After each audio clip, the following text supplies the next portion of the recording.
Alright, this is Coach Nefarious, and in this one I'll show you guys how to do a 3-wave push. A 3-wave push isn't complicated, you just gotta get it right. You just gotta give it a few tries and go, that was too fast, that was too slow, I missed too many minions. That's really the most of the gist of the kind of problems you will run into while doing this.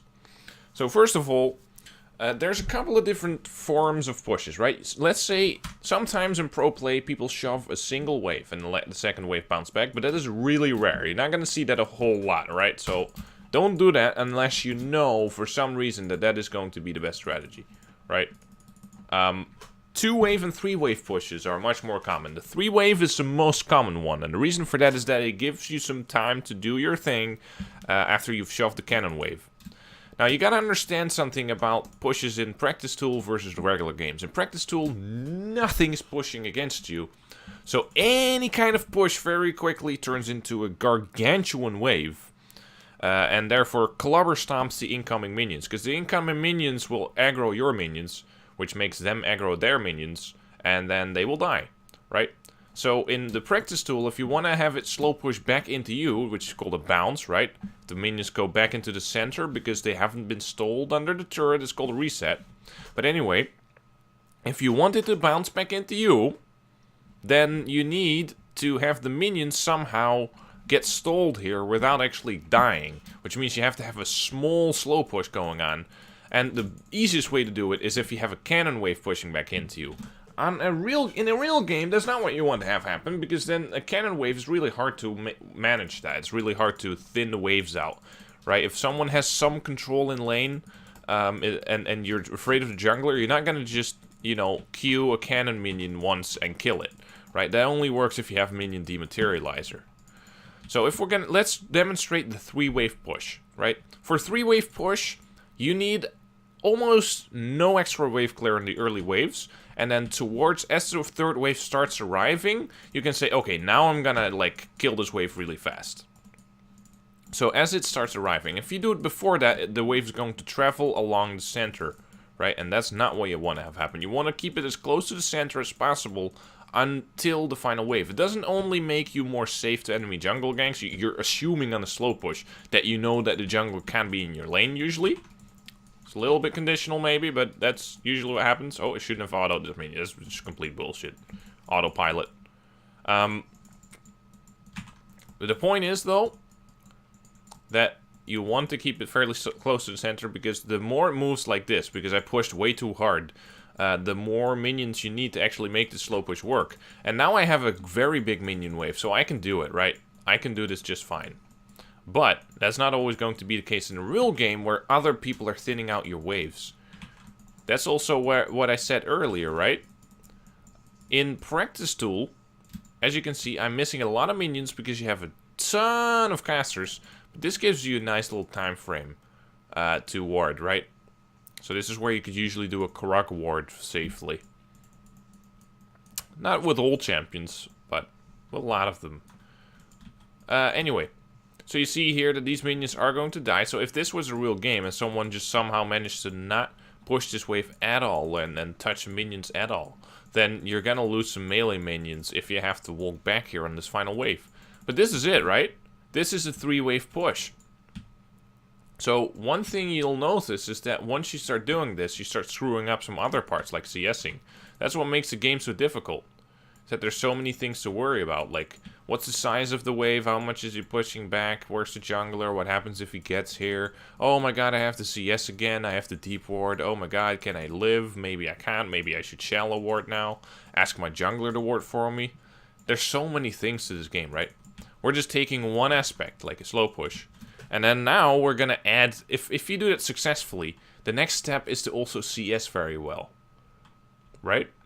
So I got the steps of the slow push. Step 1, keep it as close to the wave as possible. Step 3, shove in once the wave starts nearing and it's the final wave. Start shoving everything there's left. Step 3 is like let it bounce back into you and use that time to ward, right? And now we're going to add an extra step all throughout this process, which is last hit as accurately as you can. Get all those minions if possible. So, we're going to move command a little bit more. pay a little bit more attention to the directions of the minions, right? Which minions are targeting which other minions, and pay a little bit less attention to the slow push. I'm just gonna last hit again, right? Remember, you don't need a very big minion lead, right? You can just last hit and it's naturally gonna slow push. And in a lot of times, I'll focus on these minions for a second. Boom, blow, right? I gotta pay attention to that, to do that. Oh, they switched, did you see that? They switched, you gotta pay attention to these little things. This, did you see that? That was an invisible, that was invisible. Alright. That very, very rarely happens. I know that it happens sometimes. You could see the animation go off, you just couldn't see the projectile. So I could have known that it was gonna hit. I saw him send it out. That should be enough for me to know that, you know, it's gonna happen. The red buff also does that sometimes. Alright, so here you can see I fucked it up. We're gonna try that again. That's what the practice tool is for. The advantage you have in a real game, you can make it easier on yourself. So you might ask me, like, you get 6 yes out of 12? Really, dude? Well, first of all, yes, I am not a perfect player. But secondly, in a real game, you can just start, like, clobbering the casters, getting those for free. You can start clobbering the melees with your abilities. It's like, you get a lot more leeway, right? While if we do that here, we're gonna push too hard because nothing is pushing back. So the margins are smaller when nobody's pushing back into you, right? Because then a very slow push is already gonna be very fast, right? So in an empty custom, you gotta hit the brakes as much as you can. Alright, so look at where those casters are. I can see all those animations. I can time a little bit when I'm gonna need to auto attack. You can see those are all on the front one. Just barely got that one. These ones are a little bit split. Assess whether I need to, like, activate my W for that one, but I don't. You can see how easy it is to travel the wave down the center. Like, if you just CS every single minion, how quickly that happens. But again, this is what happens when you focus on one aspect instead of another. And then you might ask, why is this so fucking difficult? Well, that's because the margins are so small here. Real game, if you do it like this and you get every single CS down, boom, you get this one. In a real game, you wouldn't be under turret while doing that. So this is really good. 18 out of 19. This is a really successful slow push. If you can do this, that's a 9 out of 10. If you actually keep the wave completely near the center in practice tool and get 19 out of 19, you're just a fucking god. You're gonna dominate people even before you trade. And if you are really accurate on minions and tracking everything, you're probably gonna be good at trading as well. Because that also is like a very simple process most of the time. Like, oh, I hit level 3, and then this minion, I'm gonna press EQ like this. Right? That's most of Kled's trading right there. You just auto-attack. You walk in, auto-attack, walk in. It doesn't get any more complicated than that, really. So, really, it's just about nailing a couple of basic concepts. This is definitely one of them. The 3-wave push. Let's do one more. Let's do a 2-wave push. And push a little bit harder and see what that looks like. I got my slightly magical boots. Thank you, Riot, for programming the practice tool. Alright. It's like, well, you've been in the game. Just check how long the game has been running. Shouldn't we check for game time? Nah. Just check how long the game's been running, dude. It doesn't matter anyway, right? Oh. I didn't expect to miss that one. Well, 11 out of 12 would still be cool.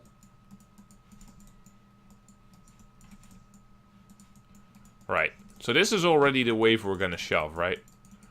So I want to kill this minion and get my level 2 as fast as possible because I'm running against the clock here with the wave, right? Oh shit. And you can see how much my CSing goes downhill, right? Many casters, very short time frames. And look at this. This is 24. So you can see, oh, I'm a little bit slow on that. So a 2-wave push on Kled in a real game is absolutely impossible in any matchup ever. There's not a single matchup in the game. It could be Soraka top lane that actually has some wave clear. There's nothing. Nothing you can come up with at all. So, we're gonna try that again and see if I can fix my own mistakes here. There we go. So, we're gonna actually, like, try and get one minion down as soon as I can.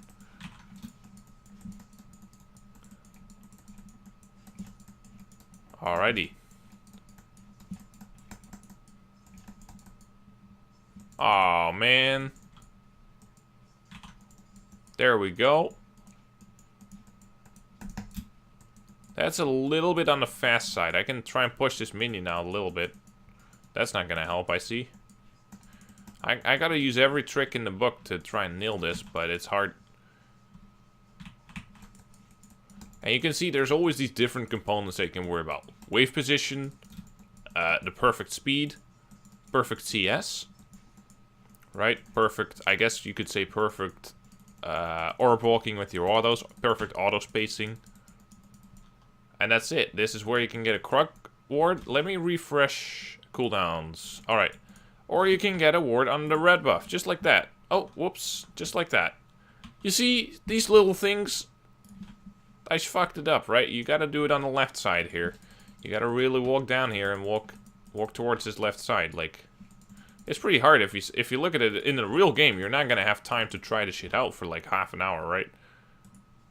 This is already enough. So, gotta walk in here into the corner, and it's gonna be like, man, that's a little patch. You see that this is like almost pixel perfect. So you can see how it's like bopping in and out there. And here I have a little bit more space, right? Here I have like a little circle around here where I can do this.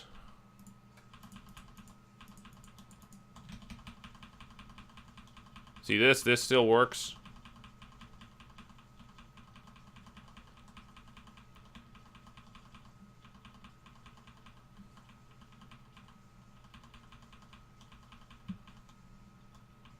You can see that it's mostly related to the angle at which you place it.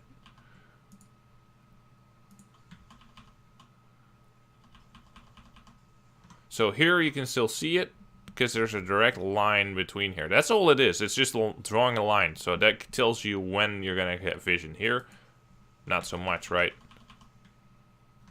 It's going to disappear.